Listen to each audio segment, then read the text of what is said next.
श्रीरामचन्द्रं शरणं प्रपद्ये श्रीरामचन्द्रं शरणं प्रपद्ये श्रीरामचन्द्रं शरणं प्रपद्ये श्रीराम जय राम जय जय राम श्रीराम जय राम जय जय राम मंगल भवन अमंगल हारी ध्रुवं सुदशरथ अजर बिहारी ध्रुवं सुदशरथ अजर बिहारी उमा सहित जेहि जपत पुरारी उमा सहित जेहि जपत पुरारी श्रीराम जय राम जय जय राम श्रीराम जय राम जय जय राम सियावर रामचंद्र भगवान की जय उमापति महादेव की जय सद्गुरु भगवान की जय हनुमान जी महाराज की जय हरि ओम नमः पार्वती पते हर हर महादेव।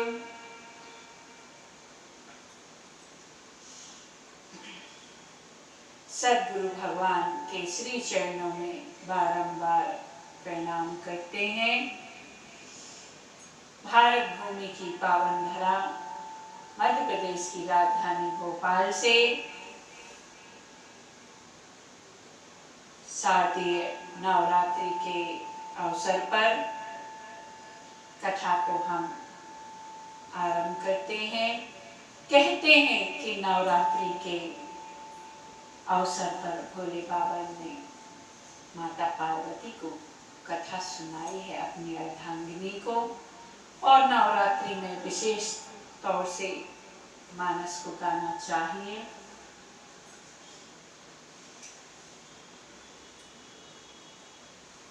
चलिए आज से कथा का आरंभ करते हैं और 9 दिन तक कथा का गान करेंगे। जितना हो सकेगा आपको मानस सुनाएंगे।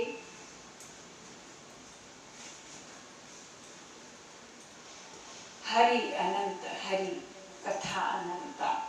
मेरे प्रभु के चरित्र तो अपरंपार हैं, जिसका कोई भी बखान नहीं कर सकता है।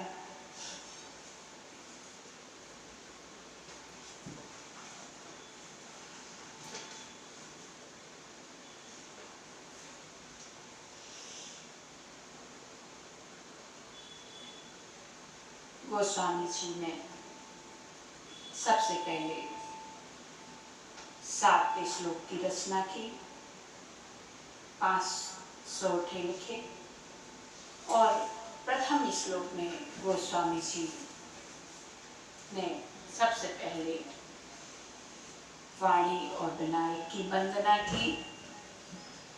कहने को तो 7 श्लोक हैं, लेकिन 7 दीप हैं, मानस के 7 कांड हैं, और मेरे प्रभु सप्तद्वीप के राजा हैं। हफ्ते में 7 दिन होते हैं। सभी देवताओं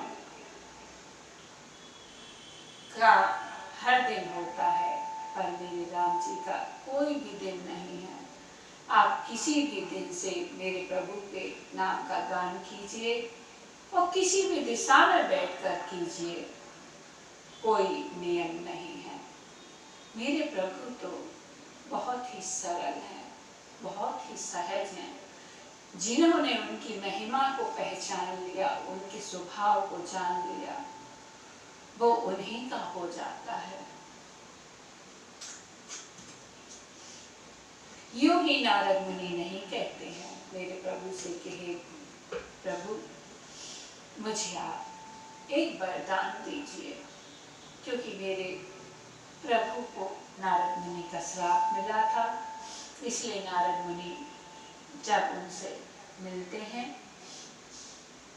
तो यही वरदान मांगते हैं कि प्रभु आपके समस्त नाम तारागण रहें और आपका राम नाम पूर्ण चंद्रमा की तरह रहे। इसलिए तो जगत में जब हम आते हैं और जाते हैं तो राम नाम का ही उच्चारण करते हैं, और जीवन में राम नाम ही सत्य है।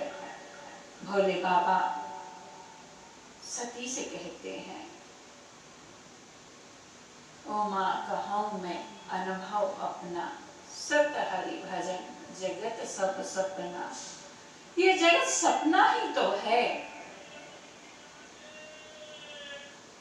भ्रम है। हम मेरा मेरा करते हैं, मेरा तो इस संसार में कुछ भी नहीं है, कुछ भी नहीं है। यही छोड़ के जाना है। जगत में जब हम जन्म लेते हैं तो यही रिश्ते बनाते हैं, और जब जाते हैं तो उन्हीं रिश्तों को यहीं छोड़कर चले जाते हैं। बस उन रिश्तों को हम अपना मानकर सुख भी भोगते हैं, दुख भी भोगते हैं। लेकिन जब जिसको ज्ञान हो जाता है उसको ये जगत सपना नजर आने लगता है और मेरे प्रभु का नाम सत्य नजर आने लगता है। क्योंकि हम इस संसार से अपने किए हुए कर्मों को ले जाते हैं। लोग गलत कहते हैं कि क्या लेके आए हो, क्या लेके जाओगे, सब यही छोड़ जाओगे। नहीं, हम अपने किए हुए कर्म को लेकर जाते हैं और उन्हीं कर्मों के प्रारब्ध से ही जन्म लेते हैं। मुझे अपने आप पर गर्व है या अभिमान है या स्वाभिमान है, ये नहीं पता, पर बस इतना मालूम है कि मुझे तो मेरे राम का बल है। निर्बल के बल राम। इंसान को जब भगवान का बल हो जाता है तो उसको किसी के बल की जरूरत नहीं पड़ती है, क्योंकि वो हरि की शरण में चला जाता है और वह कहने लगता है, अब सौंप दिया से जीवन का सब भार तुम्हारे हाथों में। अब सौंप दिया से जीवन का सब भार तुम्हारे हाथों में। अब जीत तुम्हारे हाथों में, अब हार तुम्हारे हाथों में। जो इंसान अपने जीवन की नैया को प्रभु के हाथों में सौंप देता है उसकी कभी हार हो सकती है? हमने तो कभी नहीं सुना है। भगवान कभी अपने भक्त का बुरा नहीं करते हैं। मेरे प्रभु तो इस संसार में आए हैं और मनुष्यों की तरह लीला करके चले गए हैं, और ऋषि मुनियों ने उनकी लीलाओं का बखान किया है और हम जैसे मनुष्य उन गुणों को गाते हैं। आइए प्रभु की लीला का गुणगान करते हैं। मेरे प्रभु का नाम तो आप किसी भी दिन से ले सकते हैं, कोई नियम नहीं है। गोस्वामी जी ने 7 श्लोकों में 9 देवों की वंदना की है और मध्य में गुरुदेव को स्थान दिया है। गुरु के बिना कोई भी भवनिधि से इस संसार से पार नहीं पा सकता है। गुरु ही तो हमें ईश्वर की तरफ लेके जाता है, ईश्वर से साक्षात्कार कराता है। गुरु ही हमारे मन के मैल को दूर करता है। जिसके जीवन में गुरु है वह बड़ा ही भाग्यशाली है, और नहीं है तो वो भोले बाबा को अपना गुरु मानकर ही जीवन यापन करें। कलयुग में सद्गुरु तो कम ही मिलते हैं जो अपने शिष्यों को सही मार्ग दिखा सके। गुरु तो वो है जो अपने शिष्य की दुविधा को दूर करे।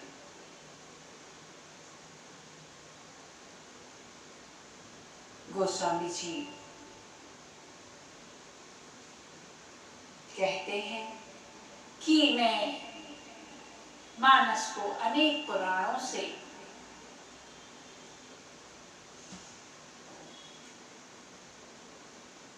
लेकर रचना कर रहा हूँ। मानस एक ही नहीं है, अनेक है। गोस्वामी जी ने तो हम जैसे भक्तों के लिए, हम जैसे मूर्खों के लिए सरल भाषा में भाषा व्रत किया है।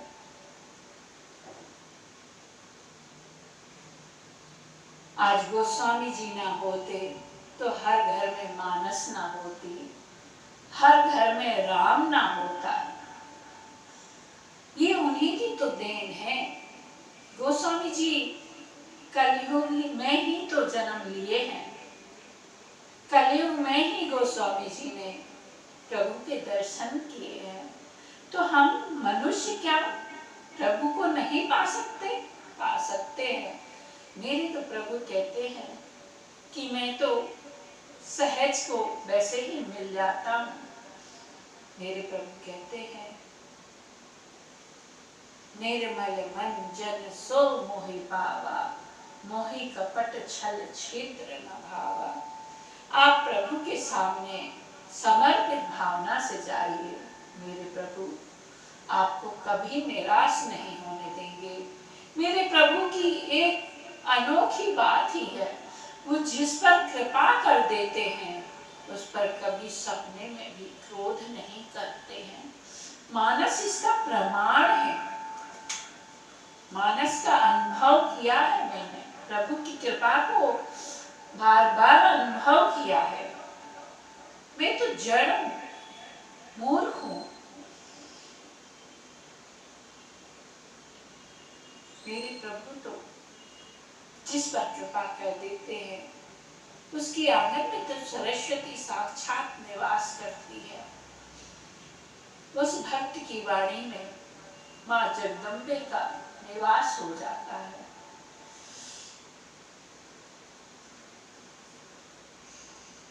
नाना पुराणे निगमागम सम्मतम यद रामायणे निगदितम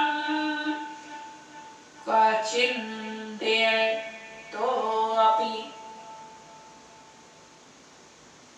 गोस्वामी जी कहते हैं कि मैं अनेक पुराणों से लेकर ही मानस की रचना करता हूँ। अनेक पुराणों का सार है मानस। गोस्वामी जी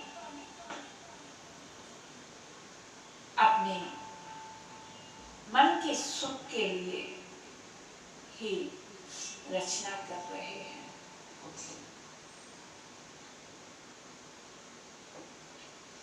हमें अपने मन के सुख के लिए ही भगवान का भजन करना चाहिए, जगत कल्याण के लिए भी करना चाहिए।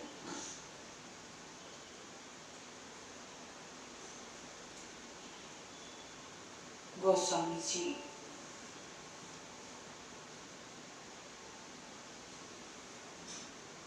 ने 7 श्लोक की रचना की, 5 श्लोकों की रचना की और सबसे पहले गुरुदेव की वंदना की है, क्योंकि गुरु के बगैर कोई भी संसार से पार नहीं पा सकता। गोस्वामी जी कहते हैं, बंदं गुरुपद कंज कृपा सिंधु नर रूप हरि।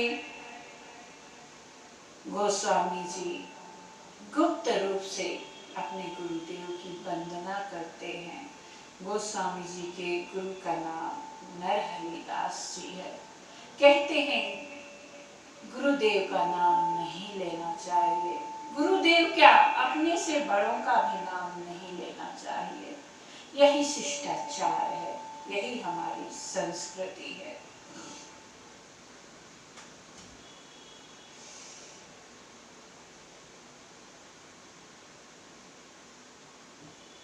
बंदं गुरुपदे पदमे परागा सुरुचि सुबास सरसे अनुरागा। अमिय मूरिमय चूरन चारु समन सकले भवे रुझे परिवारु। सुकृति संभुतन विमल विभूति मंजुल मंगल मोद प्रसूति। श्री गुरुपति नख मणि गण ज्योति सुमिरत दीवे दृष्टि है होती। बंदं गुरुपद पदम परागा सुरुचि सुबास सरस अनुरागा। गोस्वामी जी कहते हैं कि मैं गुरुदेव के चरणों की रज की वंदना करता हूँ, नख की वंदना करता हूँ, जिनकी रज के कारण सिद्धजन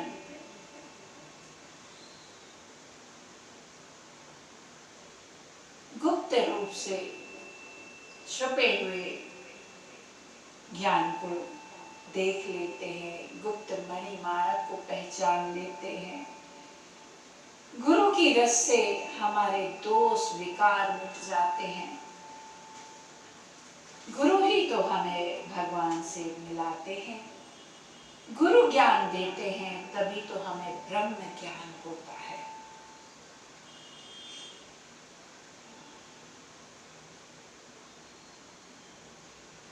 जथा सुवंजन अंजिद्रंग साधक सिद्ध सुजान। सिद्ध जन गुरु के चरण की रज को एक अंजन के समान लगाकर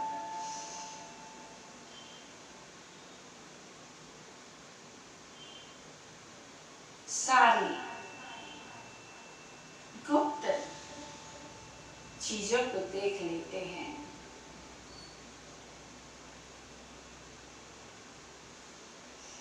और ईश्वर को पाने का रास्ता पहचान जाते हैं।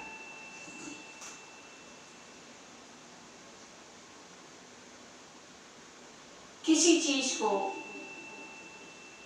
हम देखते हैं तो देखना बुरा नहीं है, देखकर आसक्ति करना बुरा है।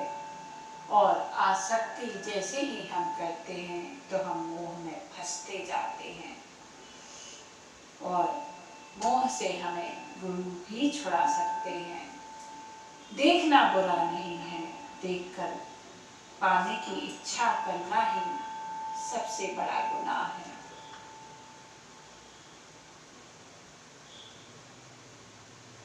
गोस्वामी जी ने सबसे पहले भूदेव ब्राह्मणों की वंदना की है। जगत में जितने भी जीव हैं सभी की वंदना की है।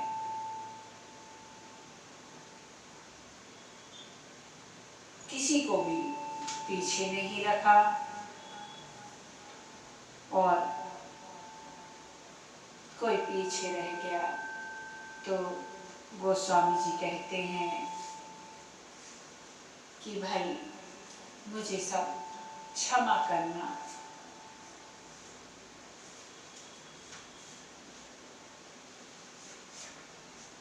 ये एक साधु का चरित्र ही तो है।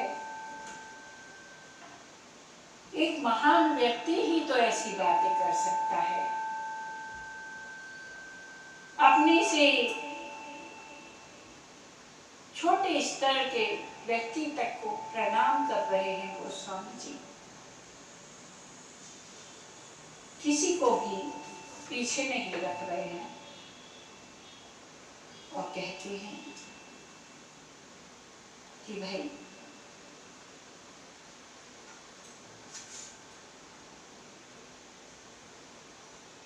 मैं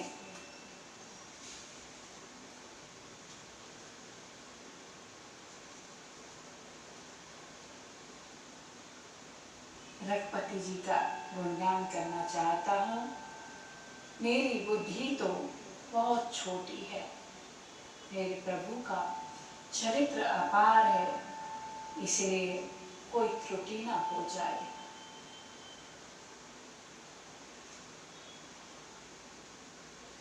इसलिए तो गोस्वामी जी ब्राह्मणों की वंदना करते हैं, क्योंकि ब्राह्मण अपने आप में एक ज्ञानी है। ब्राह्मण को किसी का चेला बनने की जरूरत नहीं है, वो साक्षात ब्रह्म के समान है। मेरे प्रभु परशुराम जी की वंदना करते हुए ब्राह्मणों की महिमा को बखान करते हैं। इसलिए गोस्वामी जी कहते हैं, बंदम प्रथम महीसर चरना, मोह जनित संशय सब हरना। मैं सबसे पहले पृथ्वी के देवता ब्राह्मणों की वंदना करता हूँ, जो अज्ञान से उत्पन्न सभी संदेह को हरने वाले हैं।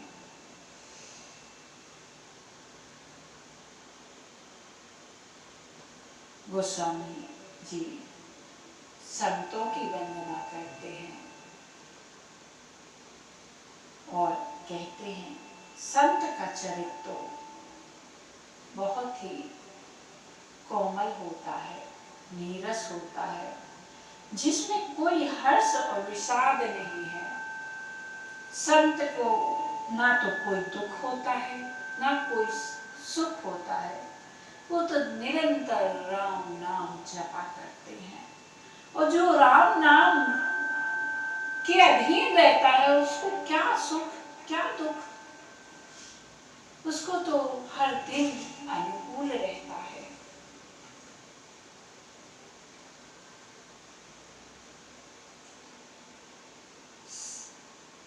बटु विश्वास अचल निज धर्मा। संत का समाज तो अटल विश्वास है, वह अक्षर वट के समान है।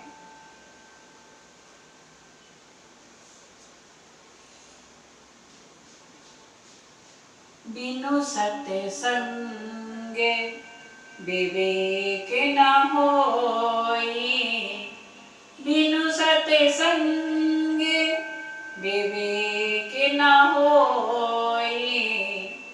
राम कृपा बिनु सुलभ न सोई, राम कृपा बिनु सुलभ न सोई। बिना सत्संग के विवेक नहीं होता, और बिना विवेक के ज्ञान नहीं आता, और सत्संग भी हमें बिना राम जी की कृपा के मिलता नहीं है। जिस पर मेरे प्रभु श्री राम जी कृपा कर दें, वही तो सत्संग कर पाता है और कथा गा पाता है। सठ सुधरई सते संगति पाई, पार से पर से कुघाते सुहाई, पार से पर से कुघाते सुहाई। सत्संगति पाके तो सठ भी सुधर जाते हैं और पारस किसी के गुण और अवगुण को नहीं देखता। जैसे पारसमणि के सामने स्वर्ण आता है तो वैसे ही हो जाती है, और जिस वस्तु को पारसमणि देखती है उसको अपने जैसा बना देती है। ऐसे ही संतों का संग है। संत सठ को भी अपने जैसा बना देते हैं।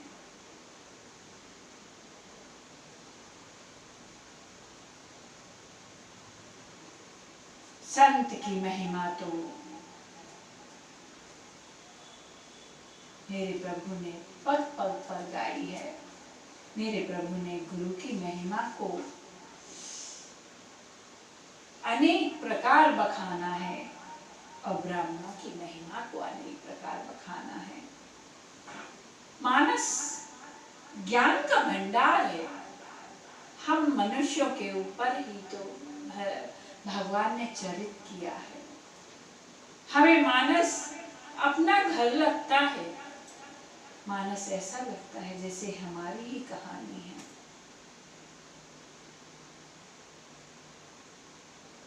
गोस्वामी जी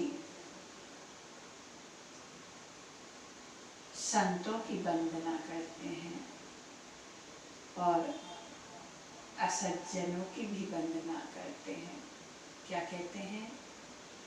वंदौ संते असज्जन चरेना, दुख प्रदेव भय बीच कछु बरेना, बिछरते के प्राण हरि ले, मिलते के दुख दारुण दे। गोस्वामी जी ने संतों की और असज्जनों की वंदना की है। एक संत वो है जो हमारे दुखों को हरता है और एक असंत वो है जो मिलते ही हमें दारुण दुख देता है। भक्तों के दुखों को नहीं हरता है। दारुण दुख कैसे देता है? संत कभी सेवा नहीं करवाते हैं, असंत सेवा करवाते हैं। अनेक प्रकार से छलावा करते हैं और अपने भक्तों को दुख देते हैं, उनका धन हरण करते हैं। संत मांगते नहीं हैं। संतों को तो सब अपने आप मिलता है। इसलिए तो गोस्वामी जी कहते हैं, मिलत एक दुख दारुण देहि, बिछड़त एक प्राण हर लेहि। संत तो वो है जिसकी बिछड़ने से हमारे प्राण ही बस नहीं निकल जाते हैं, इतना दुख होता है। अभी हमारे कुछ दिन पहले गुरु जी आए, जिनको हमने गुरु माना है। उनके जाने के पश्चात बहुत दुख हुआ। कभी लगा ही नहीं कि हमारे घर कोई ऐसा व्यक्ति आया है। संत ऐसे होते हैं। संत की कृपा तो उन पर होती है जो अपने आप आ जाए और कृपा कर दे।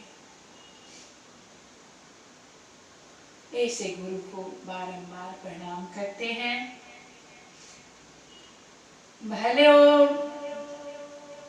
भलो भला ही पेल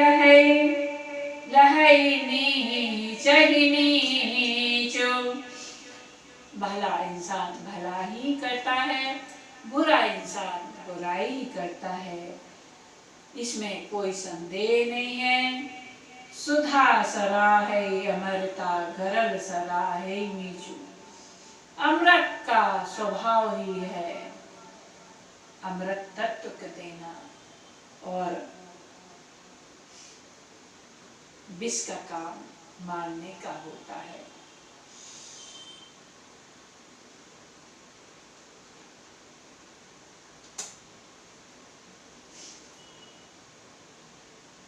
गोस्वामी जी ने तो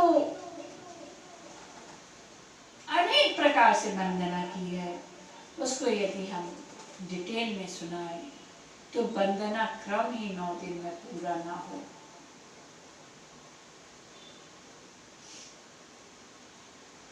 इसलिए हम संक्षेप में सार लेते हुए आपको सुना रहे हैं। गोस्वामी जी कहते हैं, जड़ चेतन गुण दोषमय विश्व कीन करतार। संत हंस गुण गहई पे पर हरि बारी विकार। विधाता ने इस जड़ चेतन जगत को गुण और दोषमय रचा है। यदि इस संसार में गुण ही गुण रहेंगे तो हम दोषों को किसमें देखेंगे? दोष होंगे तभी तो हम गुणों की पहचान कर पाएंगे। इस संसार में दिन है तो रात है, साधु है तो असाधु है, कपटी है तो ज्ञानी भी है। संसार में अनेक प्रकार के जीव हैं। संत का चित्त हंस की तरह होता है, जो गुण दोष को अलग अलग कर देता है। जैसे पानी में मिले हुए दूध को हंस पी जाता है और पानी अलग कर देता है। ये हंस का स्वभाव है। ऐसे ही साधु का भी स्वभाव है, व्यक्ति के अवगुणों को दूर कर देते हैं।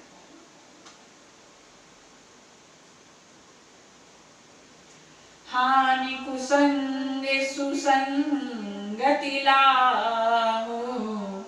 लोकहु वेद विदिते सब काहू।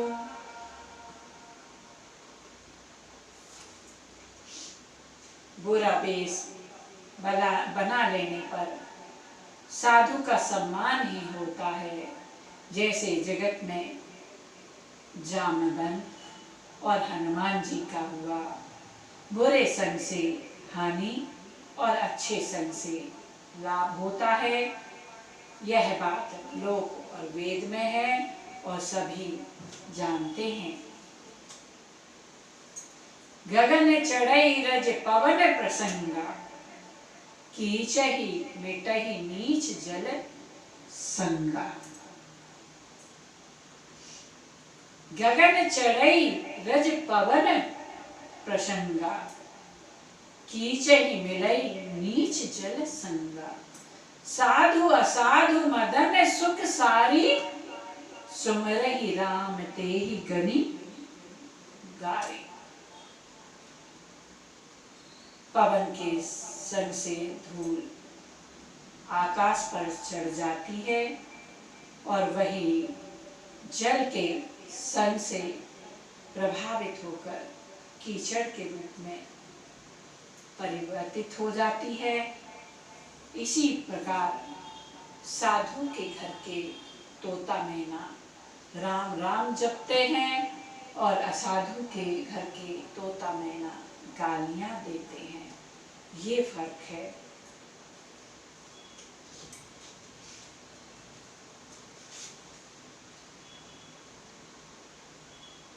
गोस्वामी जी ने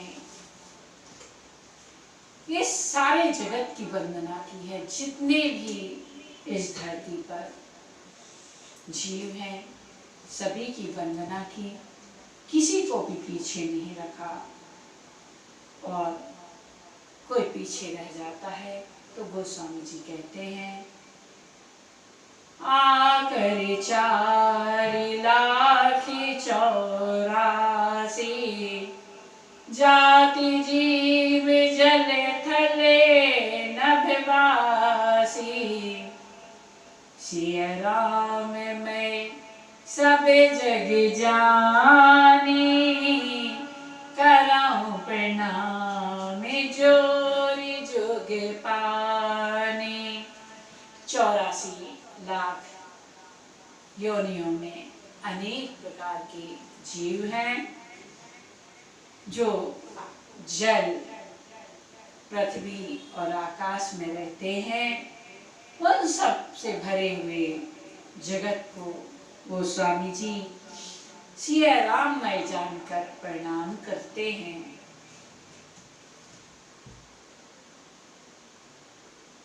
और कहते हैं कि मुझे अपना दास जानकर कृपा कीजिएगा।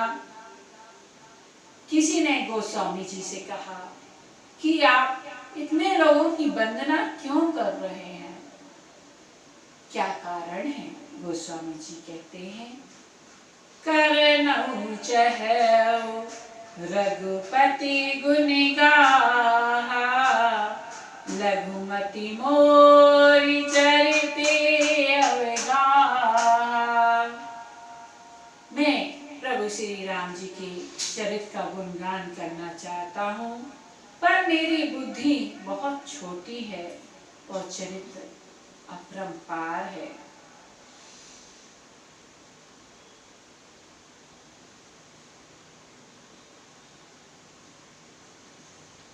चाह तो अमृत पाने की है, पर जगत में जुड़ती छाछ भी नहीं है।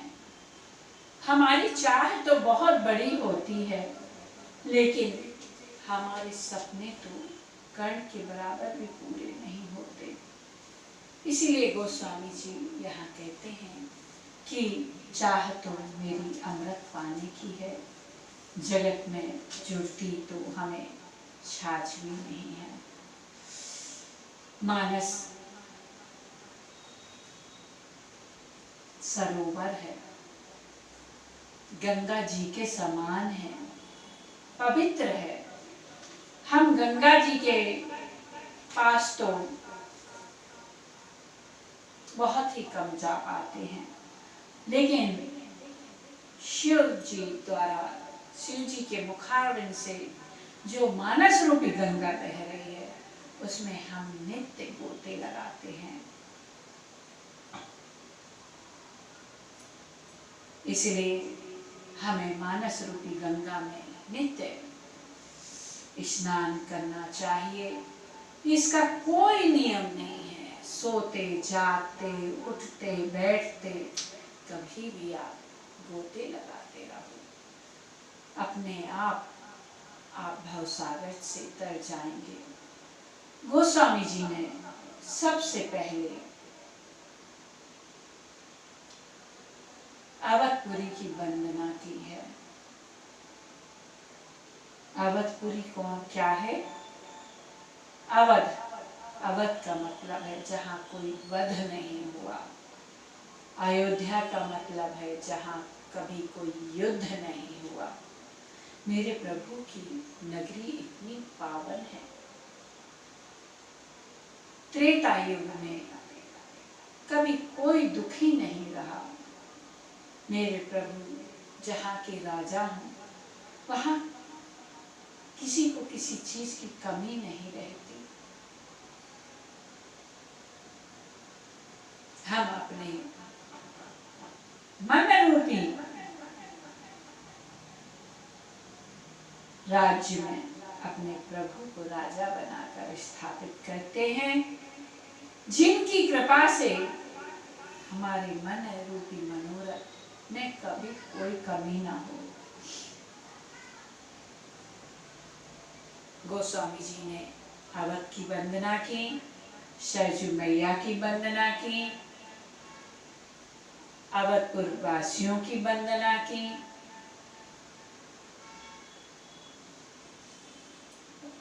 महाराज दशरथ की वंदना की, महारानी की वंदना की, कौशल्या जी, सुमित्रा जी, कैकेयी अम्बा तीनों की वंदना की है। जनकपुरी की वंदना की, महाराज जनक की वंदना की। तत्पश्चात गोस्वामी जी भाइयों में सबसे पहले भरत जी महाराज की वंदना करते हैं और कहते हैं,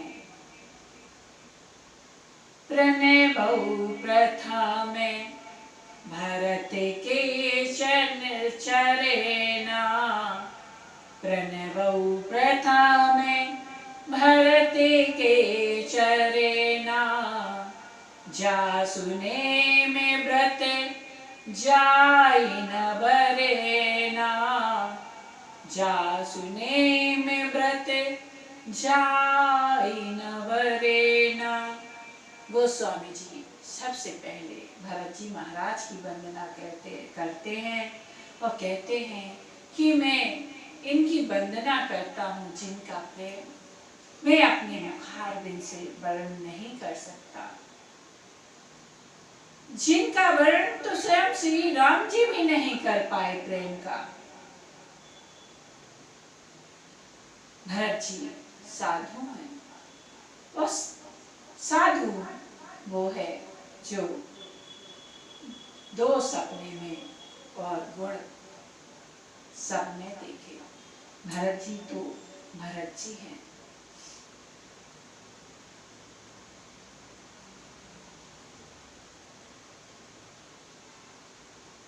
गोस्वामी जी कहते हैं, बंधु लक्ष्मण पद जल जाता, शीतल सुभग भगत सुखदाता।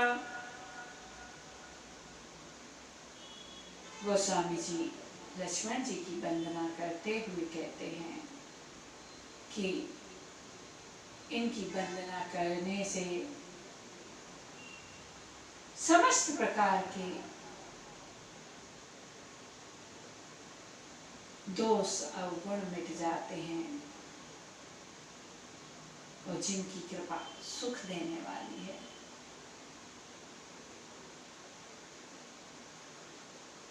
शेष सहस्त्र शीस जग कारण। लक्ष्मण जी कौन है? शेष है, जिन्होंने इस धरती को अपने सिर पर धारण किया है और जो इस धरती पर अवतरित हुए इस धरती का भार हरने के लिए।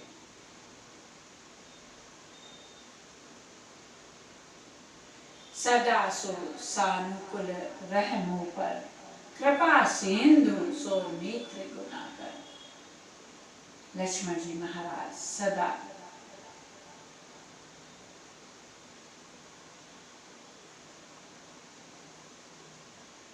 कृपा करते रहें, सुमित्रा नंदन सदा मुझ पर प्रसन्न रहें। लक्ष्मण जी का चरित्र क्या है? एक दंड के समान है और राम जी का चरित्र एक पताका है। दंड ना हो तो पताका कौन फहराएगा? पताका कहाँ फहरेगी? राम जी एक पताका है और जिनका यश लक्ष्मण जी ने गाया है।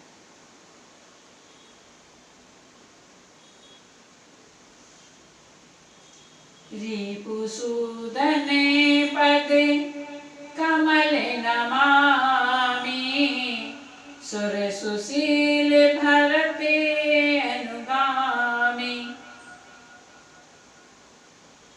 गोस्वामी जी शत्रुघ्न जी महाराज की वंदना करते हैं और कहते हैं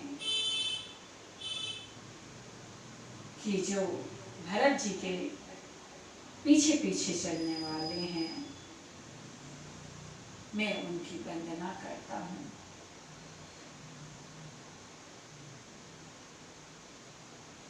गोस्वामी जी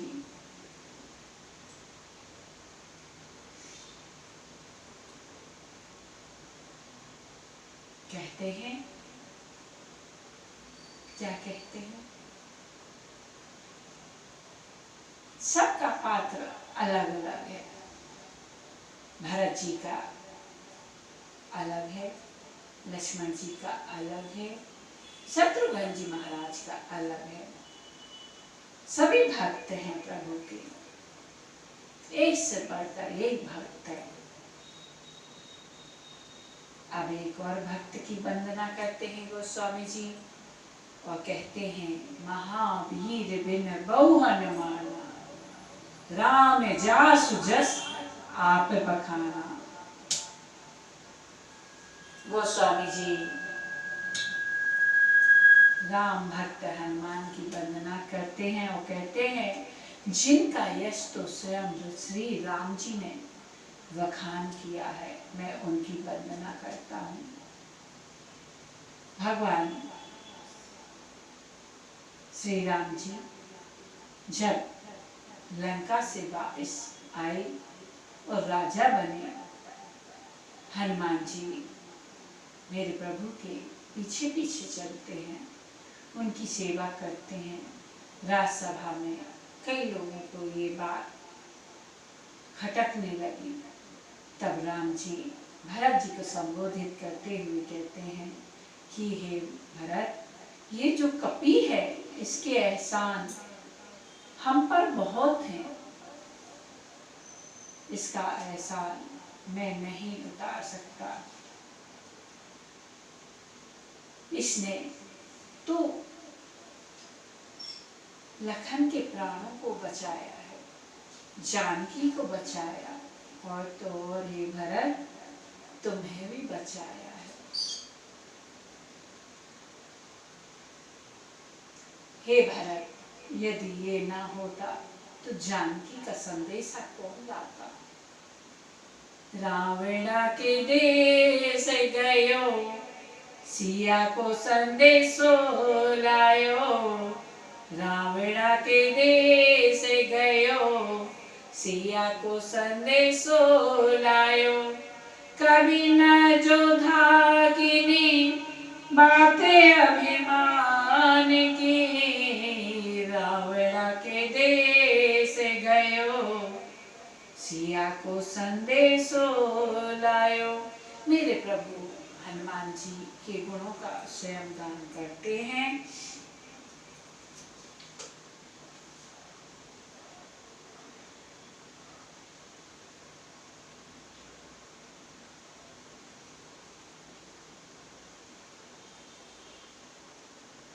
गोस्वामी जी कहते हैं,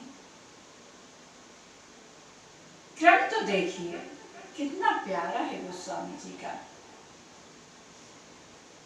किसी को भी पीछे नहीं छोड़ते, सबका ध्यान रखा है गोस्वामी जी ने, सबकी वंदना की गोस्वामी जी ने। अब गोस्वामी जी को लगा कि हमने सबकी तो वंदना कर दी, पर भक्ति रूपी माता की तो वंदना नहीं की। यदि हमारे हृदय में भक्ति नहीं होगी तो हम भगवान को कैसे पाएंगे।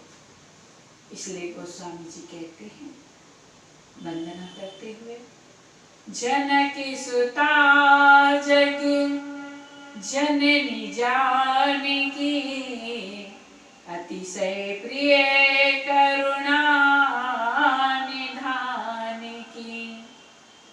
ताके जुगे पदे कमल मनाबहु, जासु कृपा निर्मल मति पावहु। गोस्वामी जी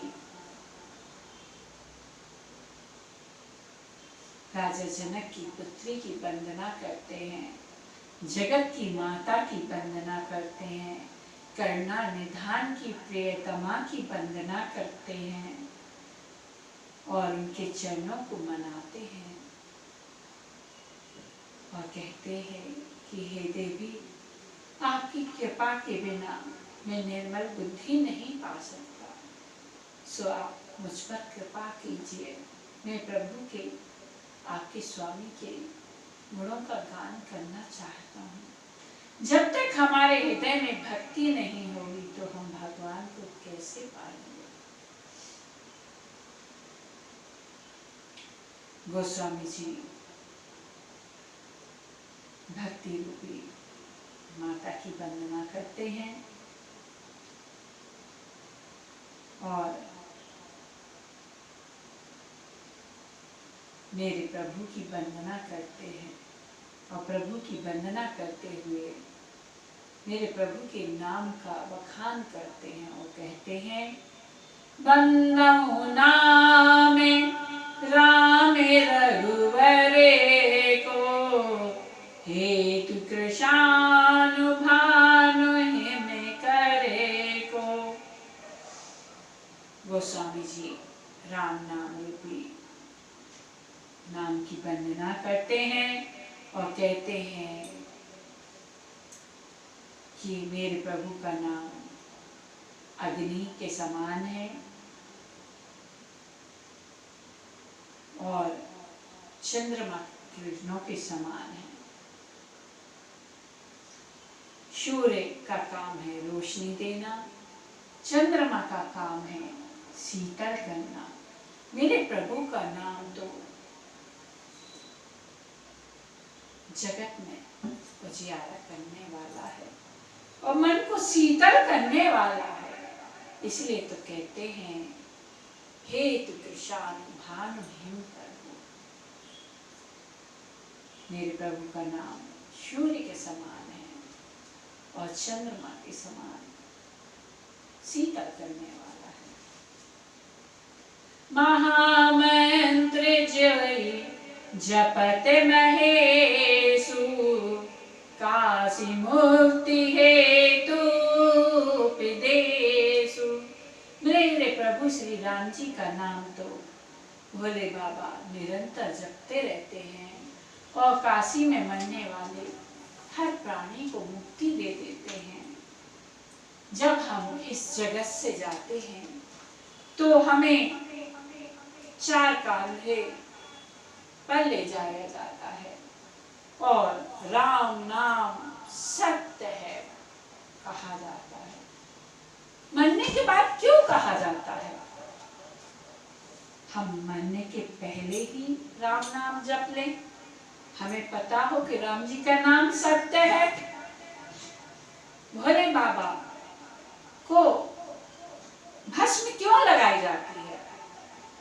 भोले बाबा को भस्म इसलिए प्रिय है क्योंकि जब प्राणी चार कंधों पे जाता है तो कहते हुए ले जाते हैं उसको, राम नाम सत्य है, सत्य बोलो मुक्ति है। भोले बाबा बड़े प्रसन्न होते हैं और सोचते हैं कि ये तो राम नाम के साथ में आया है, कितना पावन हो गया है। इसलिए भोले बाबा उस व्यक्ति की भस्म को अपने शरीर पर धारण कर लेते हैं। वह व्यक्ति कितना पुण्यवान होगा जिसको अग्नि में सौंपा जाता है और उसकी भस्म को भोले बाबा के धारण करते हैं। कालों के काल महाकाल धारण करते हैं। जिनने काल भुसंडी जी पे कृपा कर दी। ये मध्य प्रदेश की ही बात है जहाँ स्वयंभू विराजमान है, जो कालों के काल हैं, महाकाल है, जिन्होंने काल भुसंडी जी को अविचल भक्ति दे दी, जिनका किसी भी युग में विनाश नहीं होता है। हमारी धरती पर ही तो ये सब साक्षात हैं।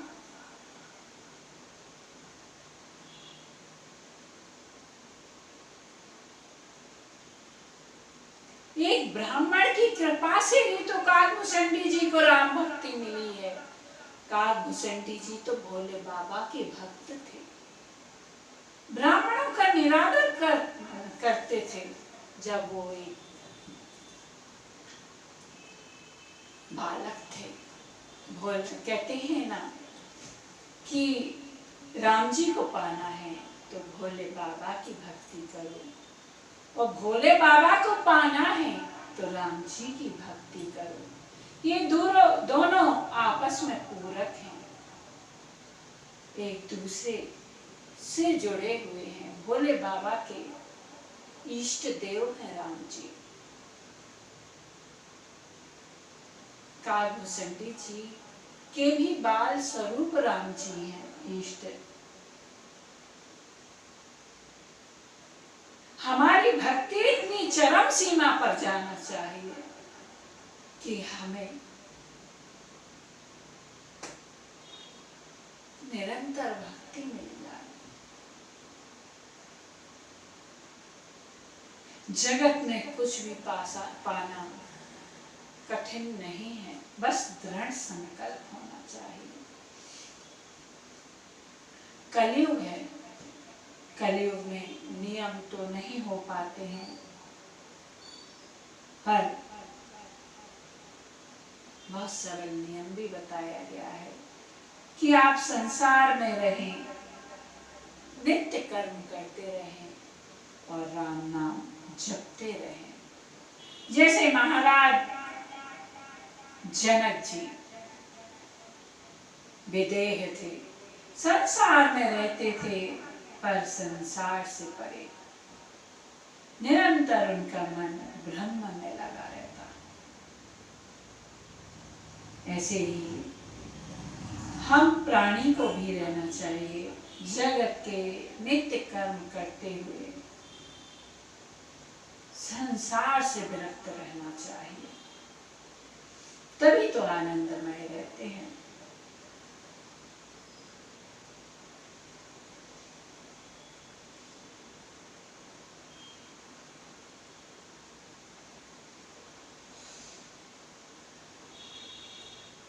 महिमा जासु जान गन राउ, प्रथम पूजियत नाम प्रभाव।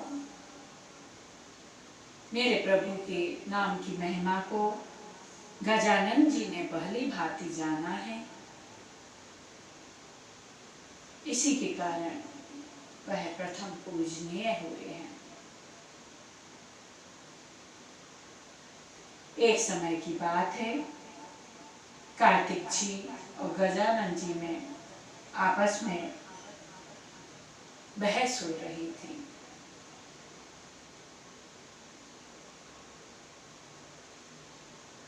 विवाह किसका पहले हो।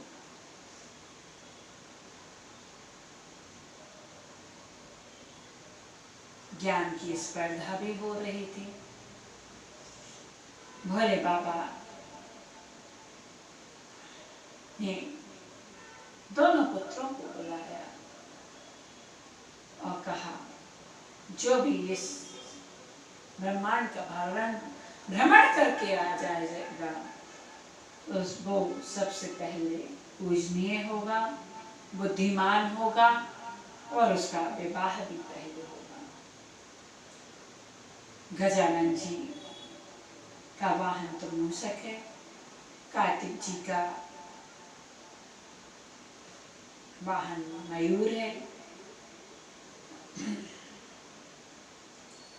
गजानन जी सोचने लगे, इतने छोटे से चूहे पर सवार होकर कैसे ब्रह्मांड की परिक्रमा लगाऊंगा। गजानन जी मार्ग में जा रहे हैं। अब देखिए संत का चित्त कितना सरल होता है, वह तो सदा कृपा करने वाला होता है संत। नारद जी ने गजानन जी को देखा और कहा, कहाँ चले? गजानन जी बोले, ब्रह्मांड की परिक्रमा लगाने। गजानन जी महाराज ने मुनि को सारा वृतांत बताया। मुनि ने राम नाम और राम की महिमा को गजानन को बताया है।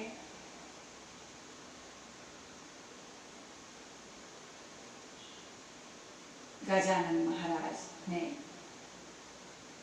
पृथ्वी पर राम नाम लिखा और परिक्रमा लगाई और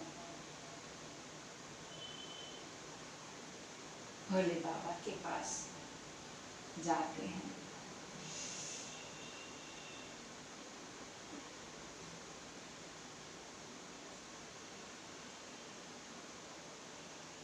राम नाम में सारा ब्रह्मांड समाया है।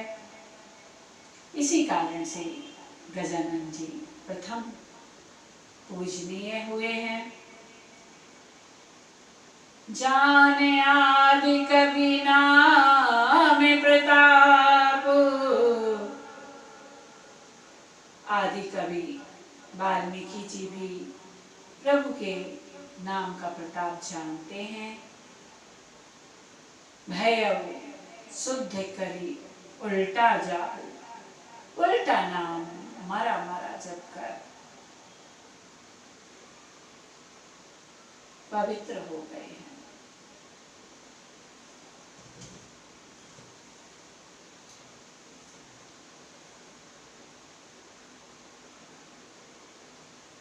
नाम प्रभाव जान शिवनी को, काले कूट फल दीन अमी को। राम नाम के प्रभाव को भोले बाबा भी अच्छे से जानते हैं। उसी राम नाम के प्रभाव को हृदय में धारण करके भोले बाबा ने हलाहल पी लिया है।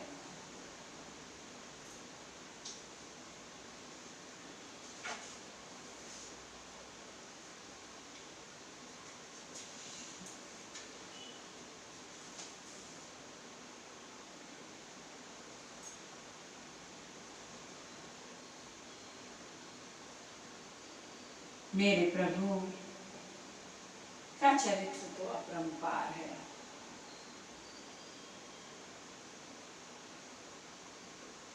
जपहि नाम जन आरते भारी, मिटहि कुसंकट होई सुखारी।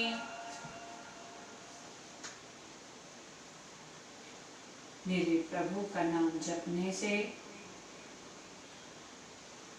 अनेक प्रकार के संकट मिट जाते हैं।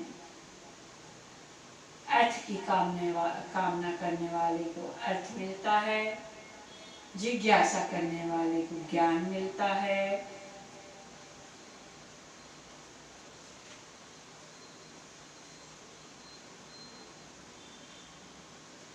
भगवान के जानने वाले को भगवान मिलते हैं।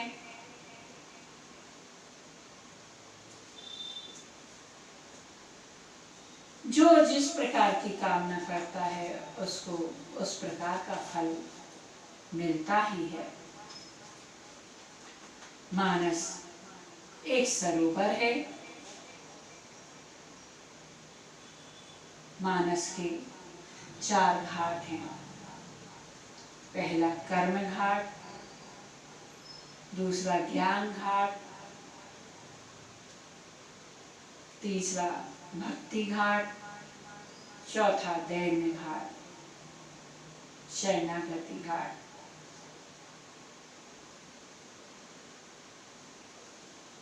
हम कर्म करेंगे तो ज्ञान आएगा, ज्ञान से भक्ति, भक्ति से शरणागति। मानस रूपी सरोवर के 4 घाट हैं।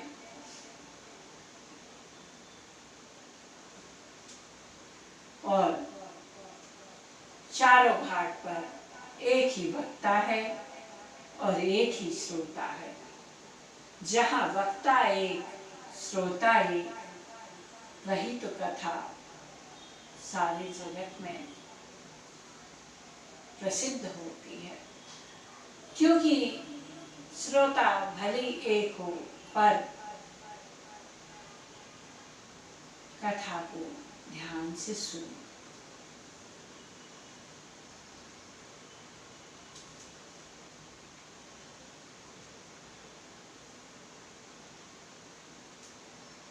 इस संसार में नाना भांति राम अवतारा, रामायण सतकोटि अपारा।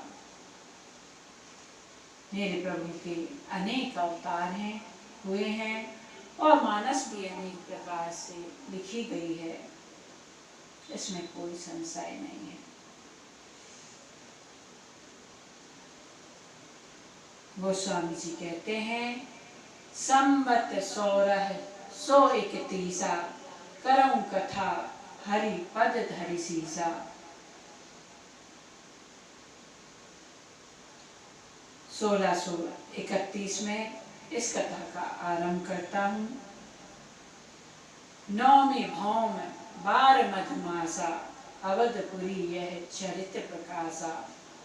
जेहि दिन राम जन्म श्रुति गावही, तीर्थ सकल तहाँ चली आवही। चैत्र मास की 9वीं तिथि मंगलवार को अयोध्या जी में यह चरित्र प्रकाशित हुआ। मंगलवार के दिन ही मेरे प्रभु इस धरती पर आए हैं। सबसे शुभ दिन है मंगलवार। वेद कहते हैं कि जिस दिन मेरे प्रभु इस धरती पर आए हैं, उस दिन सारे जहाँ के तीर्थ अयोध्या जी में आ गए हैं।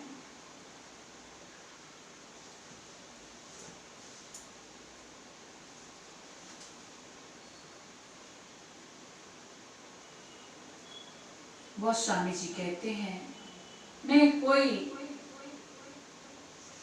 नई रचना नहीं कर रहा हूं।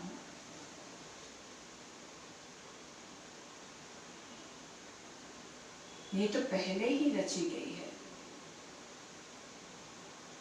रची महेश निज मानस राखा, पाई सुसमय सिवासन भाषा। भोले बाबा ने तो कथा को रचकर हृदय में धारण किया है। सुअवसर जानकर ही पार्वती जी के समक्ष कथा को कहा है।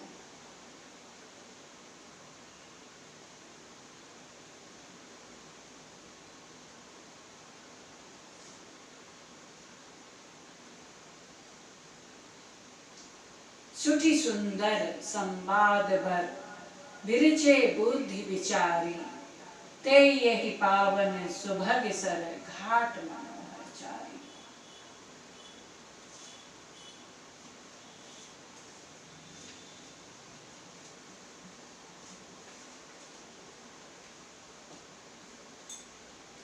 आइए मानस रूपी घाट से, कर्म घाट से हम कथा को आरंभ करते हैं। कर्म घाट पर याज्ञवल्क्य जी और भारद्वाज जी का सुंदर संवाद हो रहा है, जो निरंतर चल रहा है, कभी विराम नहीं होता। जब तक हम कर्म नहीं करेंगे तो हमें ज्ञान कहाँ से आएगा। ज्ञान से भक्ति, भक्ति से शरणागति। इसके लिए हमें कर्म तो करना पड़ेगा, और उसके लिए हमें कर्म घाट के वक्ता की शरण में जाना पड़ेगा। तो चलिए कर्म घाट के वक्ता की शरण में चलते हैं।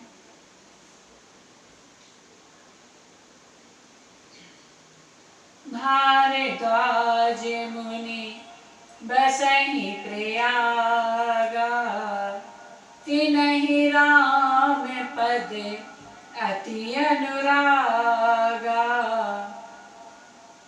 भारद्वाज मुनि प्रयागराज में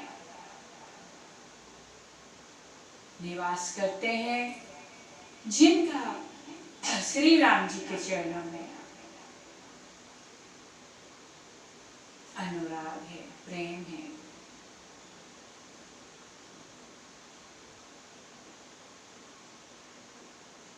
माघी मकरे गते रवि जब होई, तीरथ पति आव सब कोई। जब सूर्य भगवान माघ महीने में मकर संक्रांति के दिन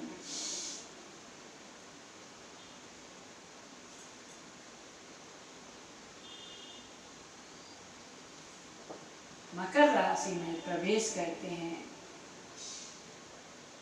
उस दिन हर कोई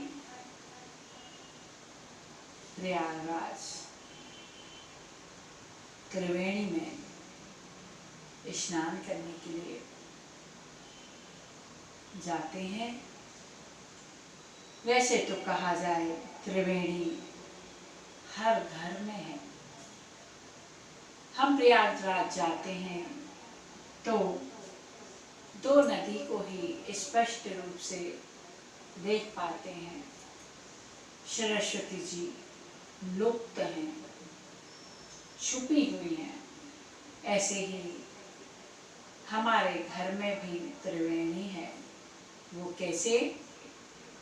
जब हम वेणु बांधते हैं तो 3 लड़ लेते हैं बालों की, और गूंथते हैं तो 2 ही स्पष्ट नजर आती हैं, एक लुप्त रहती है। इसी प्रकार सरस्वती जी भी लुप्त हैं, छुपी हुई हैं। ज्ञान तो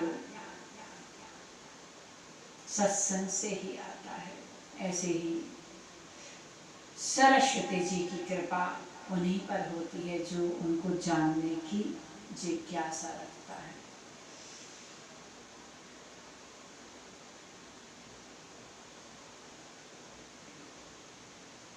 पूरे 1 महीने तक देवता, किन्नर, मनुष्य, नाव, पशु पक्षी सभी माता त्रिवेणी में स्नान करते हैं, अनेक प्रकार की कथाएं कहते सुनते हैं और अक्षय वट का स्पर्श करते हैं, अपने जीवन को धन्य करते हैं, नियम संयम से रहते हैं और अपने अपने स्थान को प्रस्थान करते हैं। यह क्रम निरंतर चलता रहता है, हर वर्ष चलता है। याज्ञवल्क्य जी जैसे ही जाने लगे, भारद्वाज जी याज्ञवल्क्य जी के पैरों को पकड़ लेते हैं और दंडवत करते हैं और कहते हैं, हे देव, आप रुक जाइए। आप तो वेदों का सार जानते हैं, आपकी मुट्ठी में है आप वेदों का सार। मेरे मन का संशय दूर कीजिए।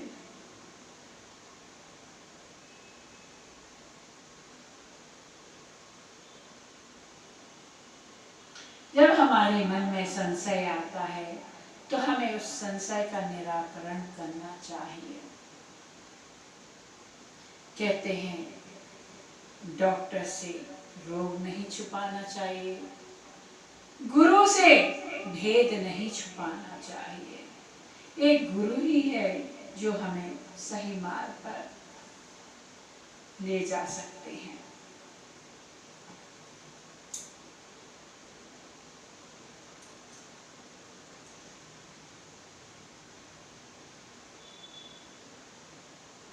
भारद्वाज जी कहते हैं, नाथे के संशय बड़ मोरे, करगत वेद तत्व सब तोरे।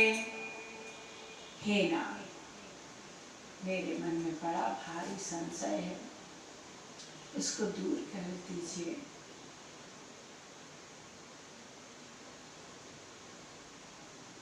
याज्ञवल्क्य जी भारद्वाज जी से कहते हैं, क्या संशय है?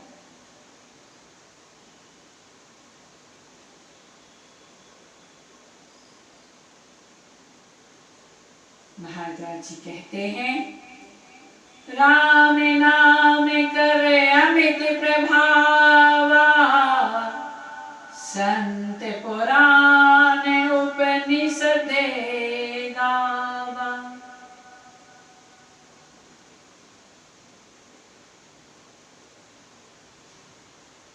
समझने वाली बात है। भारद्वाज जी कहते हैं,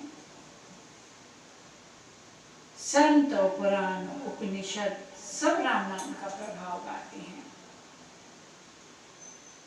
और तो और संतते जपत शंभु अविनाशी, शिव भगवान ज्ञान गुण राशि। और भगवान भोलेनाथ भी निरंतर जिनका नाम जपते रहते हैं, वो गुण की राशि हैं, ज्ञान की राशि हैं, जिसके प्रभाव से काशी में मरने वाले लोगों को वो मुक्ति भी दे देते हैं।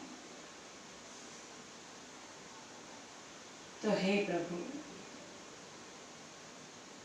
राम कवन प्रभु पूछऊं तो भी, कह बुझाओ कृपा निधि मोहि। राम कौन है? एक वो महाराज दशरथ के पुत्र राम, वो राम, या शिव जी जो इसको जपते हैं वो राम? कौन से राम है? एक राम ने अपनी पत्नी के विरह में रावण को मार दिया और वन वन भटके हैं, वो राम है? कौन से राम है?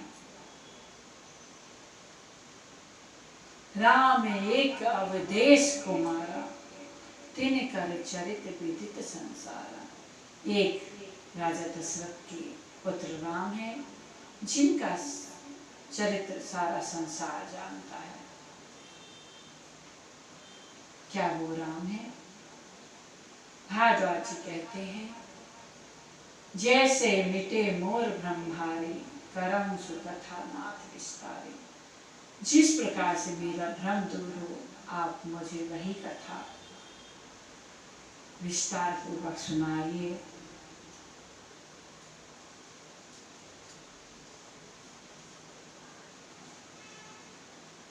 याज्ञवल्क्य जी भारद्वाज जी से कहते हैं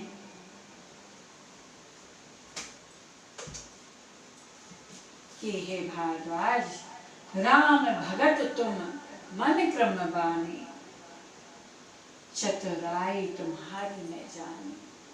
हे भारद्वाज, तुम तो मन वचन कर्म से राम जी के भक्त हो, तुम मेरे मुखारविंद से उनकी कथा जानना सुनना चाहते हो। मैं तुम्हारी चतुराई समझ गया हूँ, इसीलिए तो मूर्ख जैसे प्रश्न किया है, जैसे कोई बड़ा भारी अज्ञानी हो। तो हेता मन लगाकर सुनो, मैं तुम्हें कथा सुनाता हूँ।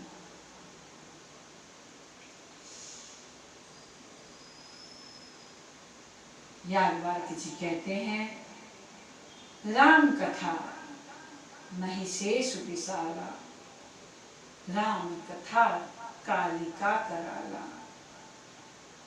मेरे प्रभु श्री राम जी की कथा विशाल महिषासुर है,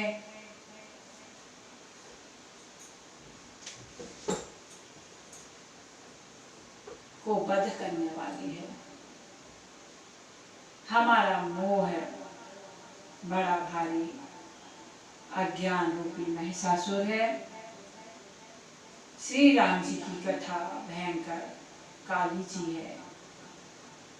राम कथा शशि किरण समाना, संत चकोर कर ही जेहि पाना। मेरे प्रभु श्री राम जी की कथा तो चंद्रमा की किरणों के समान है, जिसको संत रूपी चकोर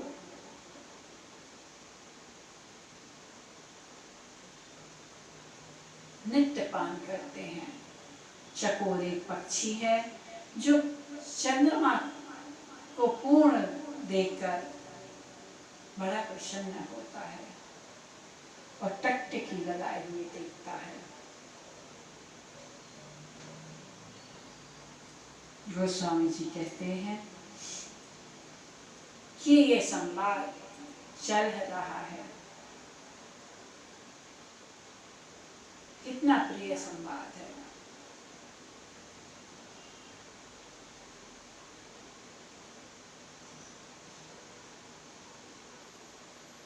अब मैं उमा और शिव जी का संवाद कहता हूँ। वह जिस समय हुआ और जिस हेतु से हुआ, हे भारद्वाज, तुम मन लगाकर सुनो, तुम्हारे सारे संशय मिट जाएंगे। एक समय की बात है। एक बार त्रेता जुग माही, शंभु गए कुंभजे ऋषि पाही। संग सती जग जननी भवानी, पूजे ऋषि अखिलेश्वर जानी। एक बार त्रेता जुग माही, शंभु गए कुंभज ऋषि पाही। एक समय की बात है, अनेक युग है, त्रेता युग की बात है। भोले बाबा मन ही मन विचार करते हैं, क्यों ना जिनका हम निरंतर जप करते हैं उन प्रभु की कथा को सुना जाए। तो भोले बाबा सहज रूप से कैलाश से उतरकर अगस्त मुनि के पास आते हैं। जब हमें कथा सुननी हो तो अपना मान, अभिमान और पद छोड़कर कथा को सुनने जाना चाहिए। भोले बाबा सहज रूप से बिना किसी पद के अगस्त मुनि के पास जाते हैं। पार्वती मैया जगत जननी की पदवी लेकर जाती हैं, इसलिए तो यहाँ कहा गया है, संग सती जग जननी भवानी, पूजे ऋषि अखिलेश्वर जानी। मुनि ने जगत का पिता जानकर वंदना की है, पूजन किया है और सुंदर आसन बैठने को दिया है। मुनि कहते हैं कि हे देव, आपने आज मुझ पर दया की है, अपने दर्शन कराकर मेरा सौभाग्य है। भोले बाबा कहते हैं, मुनि, मैं कथा सुनने के लिए आया हूँ, कोई एहसान करने नहीं आया हूँ। आप मुझे कथा सुनाइए। अगस्त मुनि जब पूजन करते हैं तो माता के मन में संदेह होता है कि जो हमारी पूजन कर रहा है, वक्ता श्रोता की पूजन करता है, तो ये क्या हमें कथा सुनाएगा? ज्ञान अधूरा है।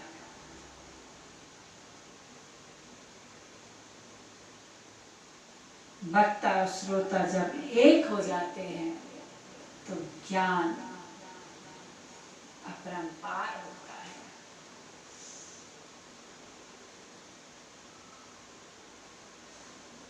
अगस्त मुनि कथा सुना रहे हैं, भोले बाबा कथा को सुन रहे हैं।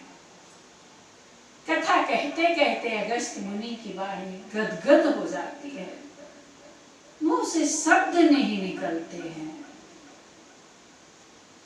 तब भोले बाबा से कहते हैं कि अब आप श्रोता बन जाइए, हम वक्ता बन जाते हैं। जब श्रोता वक्ता का अंतर मिट जाता है तभी तो परम आनंद आता है। कभी अगस्त मुनि कथा कहते हैं, भोले बाबा सुनते हैं, भोले बाबा कहते हैं, अगस्त मुनि सुनते हैं। यूं कथा कहते कहते कुछ दिन बीत गए।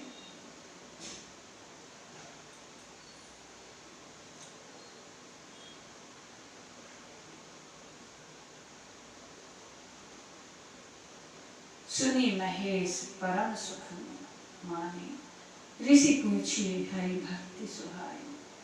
भोले बाबा ने बड़ा सुख माना है। भोले बाबा को अब मन में लगा कि कथा तो सुन ली और श्रोता का काम है वक्ता को कुछ न कुछ देना चाहिए, तभी तो कथा सुनना सार्थक होती है। भोले बाबा कहते हैं, आपने मुनि हमें इतनी सुंदर कथा सुनाई, हम आपको क्या दें? तब मुनि कहते हैं कि हे देव, जिनकी कथा हमने आपसे सुनी और आपने हमसे सुनी, उनकी हमें अविचल भक्ति दे दीजिए। भोले बाबा तथास्तु कहते हैं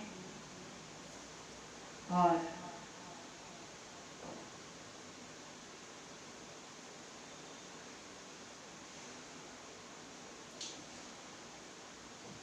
प्रस्थान करने की आज्ञा मांगते हैं। मुनि सने विदा मांगी त्रिपुरारी, चले भवने संग दक्ष कुमारी। भोले बाबा मुनि से विदा मांगते हैं और दक्ष कुमारी के साथ जाते हैं। दक्ष कुमारी क्यों संबोधित किया गया?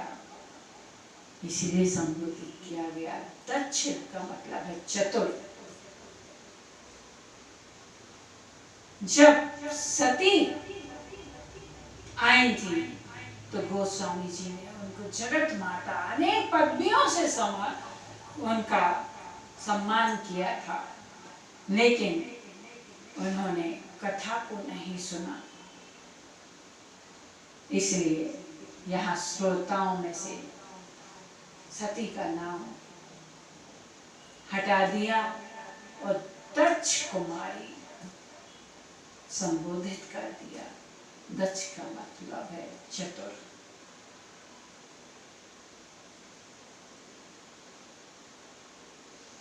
भोले बाबा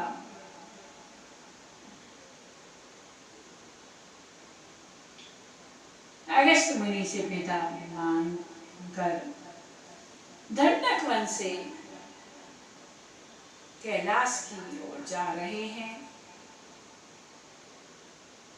मार्ग में जाते हुए भोले बाबा क्या देखते हैं? शंभु समय तेहि राम ही देखा, उपजा अति हर्ष विशेषा। भोले बाबा रास्ते में जब मार्ग से जा रहे हैं तो उनके मन में बड़ा ही प्रेम है प्रभु के प्रति और सोच रहे हैं कि जिनकी हमने कथा सुनी उनके हमें दर्शन हो जाए तो कितना अच्छा होगा। हम श्रोताओं का भी मन ऐसा ही होना चाहिए। जब हम कथा सुनते हैं तो हमें प्रभु के चरित्रों में इतना डूब जाना चाहिए, इतना डूब जाना चाहिए और मन में एक ही जिज्ञासा होनी चाहिए कि जिनकी हम कथा सुन रहे हैं वो कैसा होगा, उसके दर्शन मिल जाए।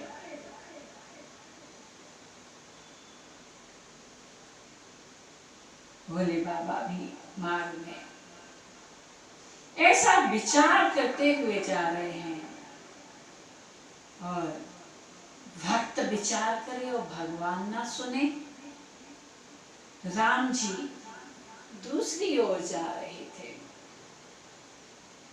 भोले बाबा के मन की बात को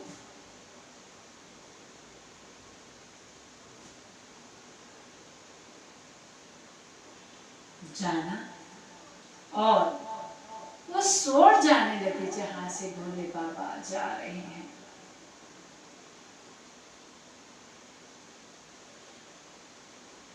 भरी लोचने छवि सिंधु निहारी, कुसुमय जाने न कीने चिन्हारी।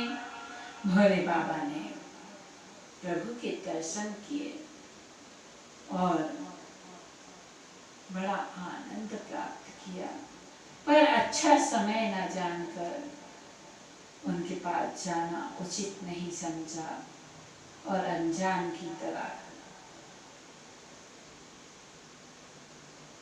प्रणाम किया। दूर से ही क्या किया? जय सच्चिदानंद जगे पावन, ऐसे कही चले मनोज न सावन। जय सच्चिदानंद। सच्चिदानंद भगवान की जय हो कहते हुए भोले बाबा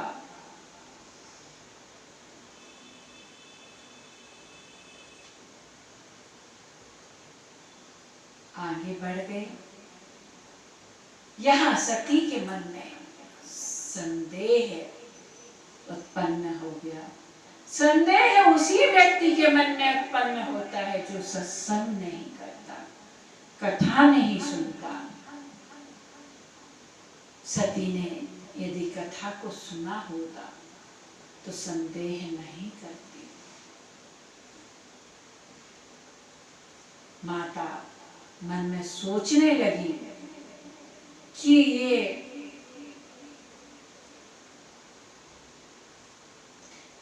साधारण से राजकुमारों को मेरे प्राणेश्वर प्रणाम कर रहे हैं। शंकर जगत बंध जगदीशा, मेरे प्राणेश्वर तो जगत के स्वामी हैं और ये साधारण से राजकुमारों को प्रणाम कर रहे हैं। मेरे स्वामी को तो जगत के जितने भी मुनि हैं, देवता हैं, मनुष्य हैं, सुर हैं, असुर हैं, सभी वंदित करते हैं।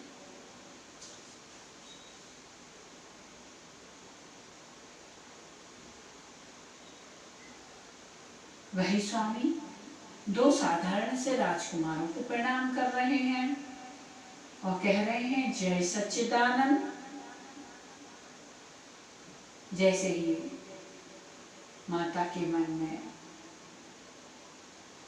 संदेह उत्पन्न हुआ,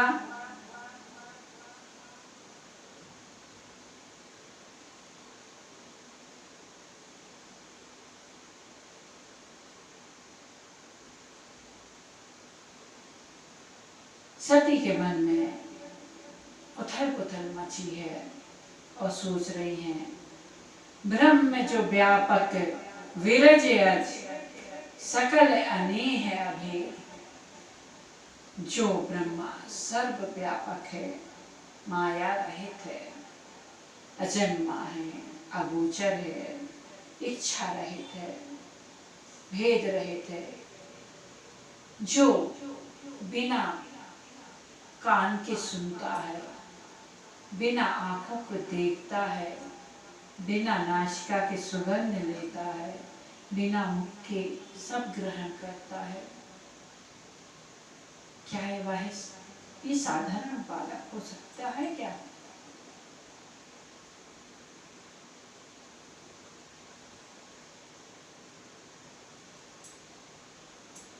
सती के मन में अनेक प्रकार का संशय है।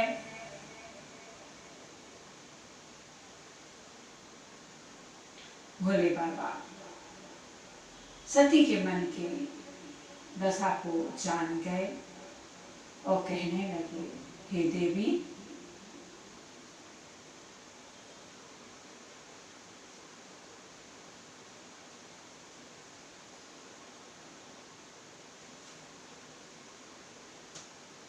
जासु कथा कुंभज ऋषि गाई, भक्ति जासु मैं मुने ही सुनाई।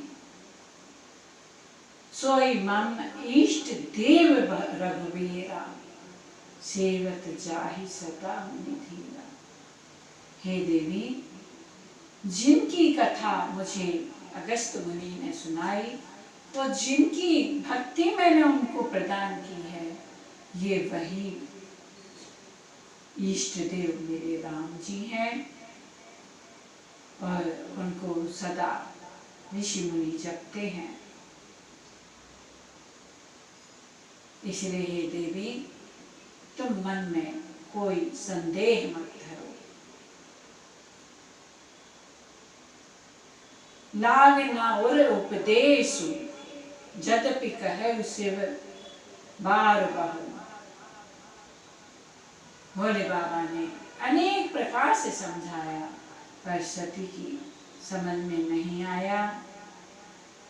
तब भोले बाबा मन ही मन सोचने लगे, हरि माया बल जान जिय। प्रभु की माया बड़ी ही बलवान है। भोले बाबा कहने लगे, जो तो मेरे मन अति संदेह, तो किन जाय परीक्षा लेहु। हे देवी, यदि तुम्हारे मन में ज्यादा ही संदेह है, तो जाकर तुम परीक्षा क्यों नहीं ले लेती।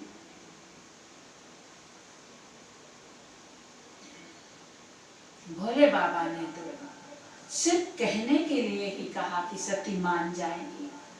उनको क्या पता था कि सती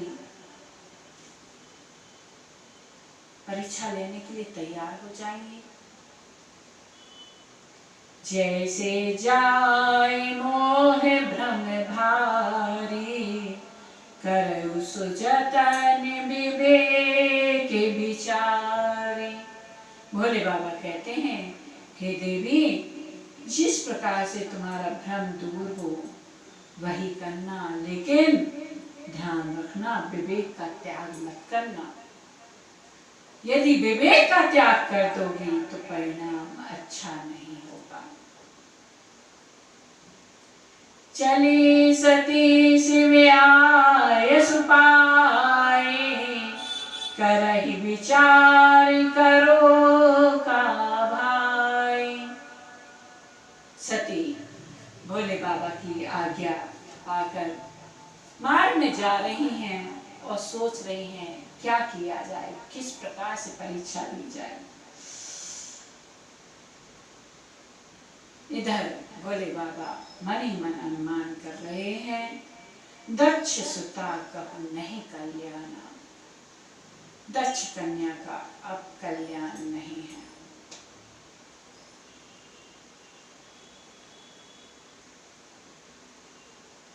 मेरे कहने पर भी इनका संशय नहीं गया। विधि विपरीत भलाई नाही, विधि विपरीत हो गई, अब भलाई नहीं है। जिसने भी प्रभु पर संदेह किया है उसकी तो भगवान ने, इसलिए भगवान की भक्ति करो, प्रेम करो, संदेह मत करो। संदेह करोगे तो परीक्षा तो देनी पड़ेगी।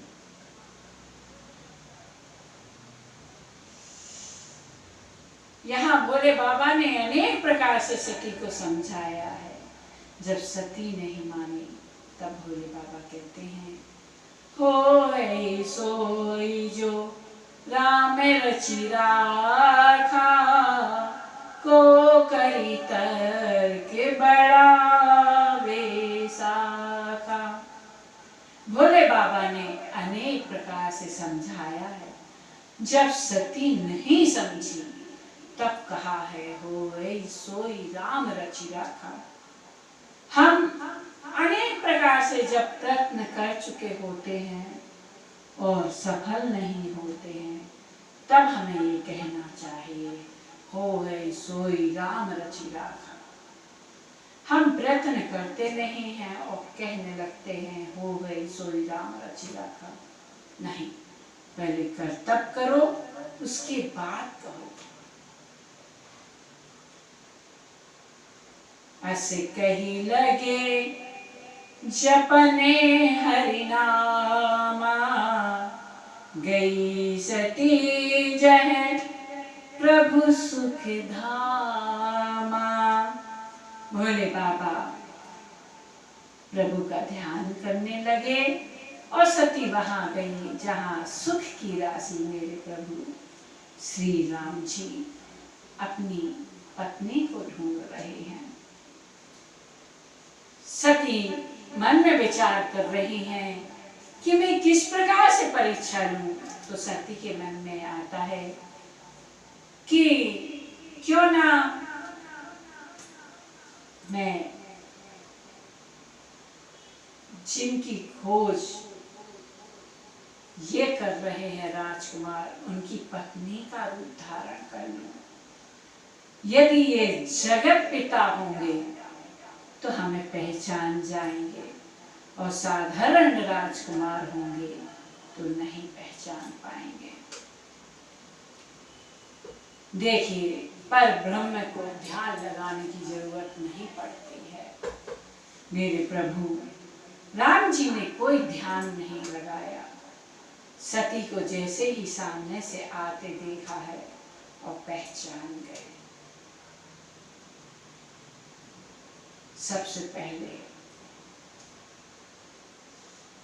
लखनलाल जी की दृष्टि पड़ती है और मन ही मन सोचते हैं दक्ष कन्या का तो अब कल्याण नहीं है, इनको तो अब देह त्यागनी पड़ेगी। इन्होंने मेरी माता का स्वरूप धारण कर लिया। सबसे पहले लखनलाल जी ने पहचाना है।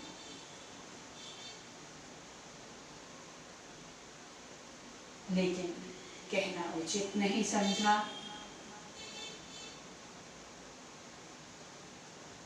मेरे प्रभु ने सती को सामने से आते देखा और मन ही मन विचार किया कि गुरुदेव आ रहे हैं परीक्षा लेने के लिए, और जो परीक्षा लेता है उसको प्रणाम करना चाहिए। तो मेरे प्रभु प्रणाम करते हैं और क्या कहते हैं, जोरी पानी प्रभु कीने प्रणाम, पिता समेत लीन निज नाम। मेरे प्रभु ने प्रणाम किया है आगे बढ़कर और पिता का नाम लेकर अपना परिचय दिया है। ये संस्कार है। जब परशुराम जी आते हैं धनुष यज्ञशाला में, तब समस्त राजा भी अपने पिता का नाम ले लेकर अपना परिचय देते हैं। यहाँ राम जी दे रहे हैं और राम जी क्या कह रहे हैं, कहे बहोरी कहाँ व्रस के तू, विपिन अकेले फिरही के तू। राम जी गुप्त रूप से कह रहे हैं, देवी धर्म की ध्वजा को धारण करने वाले वृषकेतु कहाँ है? आप इस वन में अकेली कैसे घूम रही हैं? स्त्री को जंगल में अकेले नहीं घूमना चाहिए। हमारी पत्नी को तो एक राक्षस ले गया, मैं बन बन भटक रहा हूँ, आपको कोई ले गया तो भोले बाबा भी मेरी तरह बन बन भटकेंगे। सांकेत गुप्त रूप से समझा रहे हैं। माता सती के मन में बात आ गई कि ये तो पर ब्रह्म है जिनने मेरा रूप जान लिया,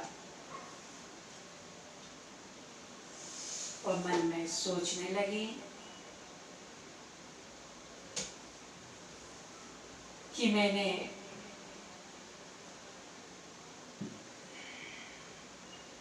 भोले बाबा का कहा नहीं माना और अपना ज्ञान राम जी पर डाल दिया। मैं सही करे कहा न माना, निज अज्ञान राम पर आना।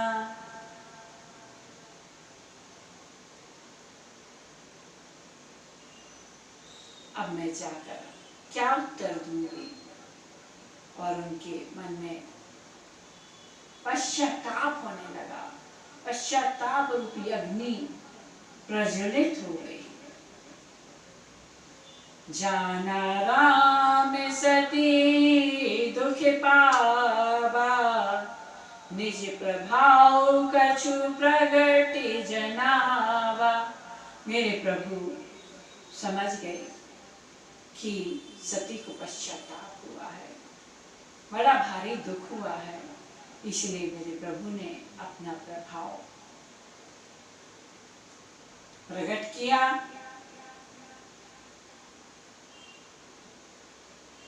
सती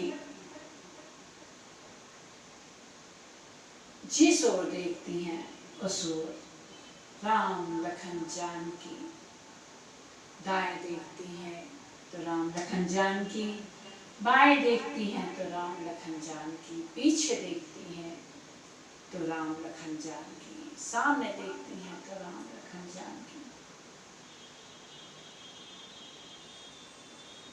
जब ये देखती हैं तो आंखें मूंद करके बैठ जाती हैं, और आंखों को जब खोलती हैं तो कोई नजर नहीं आता।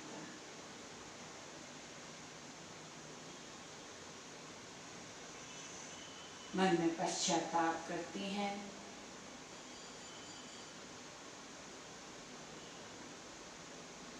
और मन में विचार करती हैं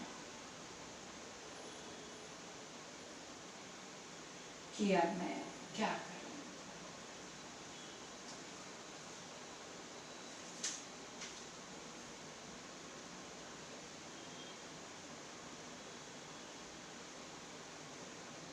बहुरी बिलो के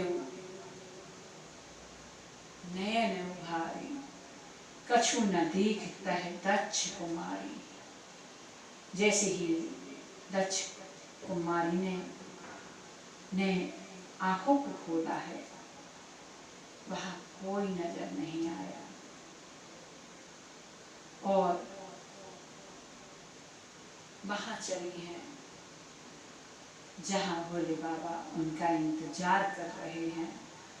गई समीप महेश तब हंस पूछी कुशलात, लीन परीक्षा कवन विधि कहु सत्य सब बात।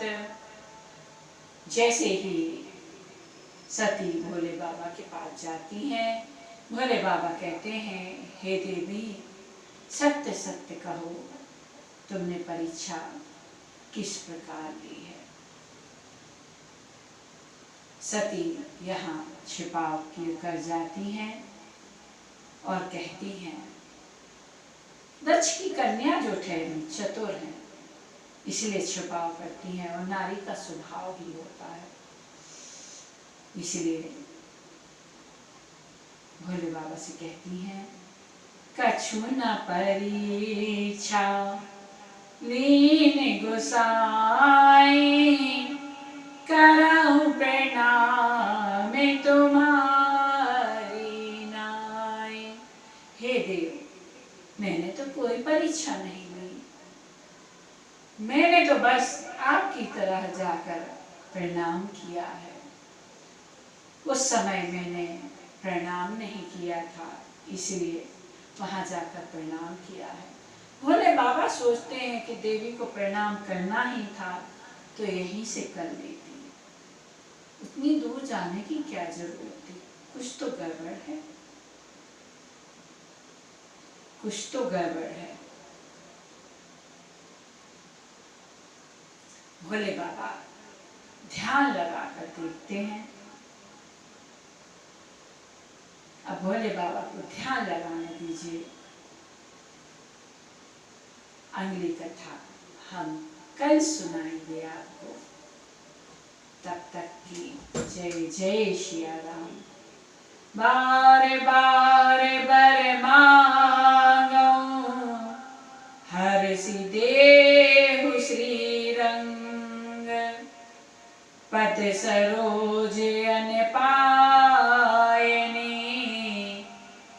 भक्ति सदा सत्संग।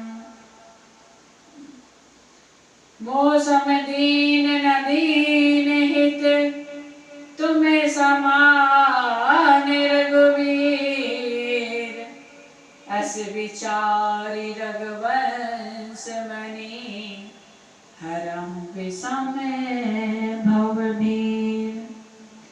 कामई नारी प्यार लगे, लोभी प्रिय जिमिदार, तिमि रघुनाथ निरंतर, प्रिय लागौ महि राम।